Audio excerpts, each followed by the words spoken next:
MICE centre सुरू करायचे आपले संदीप भानोसे सर आलेले, जे त्यांचं लाईफ रस्त्यावर गेलेले ट्रॅफिक अवेअरनेससाठी, झाडांसाठी. सर सगळ्यांना मी आवाहन करतो, या लवकर. आंघोळ नाही केली तरी चालेल, पण पटकन या. तपोवनात आले म्हणजे आंघोळ झाली. हा हा हा, क्या बात आहे, क्या बात आहे. पावन झाले. हा, क्या बात आहे, क्या बात आहे. आज एक्सपेक्टेड आहे का सर आपले आमदार येतील आपलं रिप्रेझेंटेशन करायला? हे पहा, मी काल एका काय म्हणतात या बाईट मध्ये मी स्पष्ट व्यक्त केलं की मी कट्टर संघाचा माणूस आहे.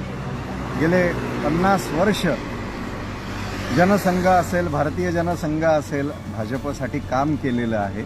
पण आता ज्या पद्धतीने हे तपोवनामध्ये झाडांची हत्या करतायत, हे मनामध्ये बसले हो, डोक्यात गेल्यासारखं झालेलं आहे की परत यांना आता कधी निवडून द्यायची इच्छाच नाहीये.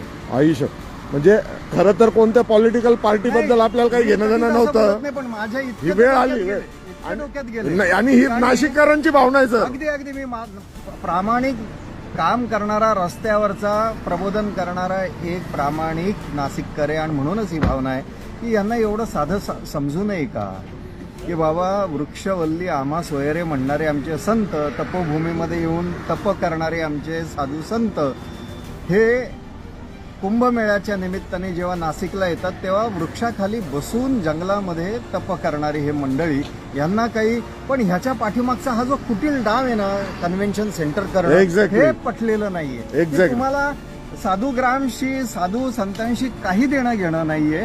इथे यांना कमर्शियल प्रॉपर्टी उभी करायची आहे, ती ठेकेदाराला काही भाडेतत्वावर द्यायची आणि कमर्शियल अँगलने पैसा कमवायचा. म्हणजे सर प्रभू श्री रामांना पण वेळत काढलं, नाशिककरांना पण काढलं आणि साधूंना पण वेळत काढताय. अगदी अगदी अगदी सत्य आहे.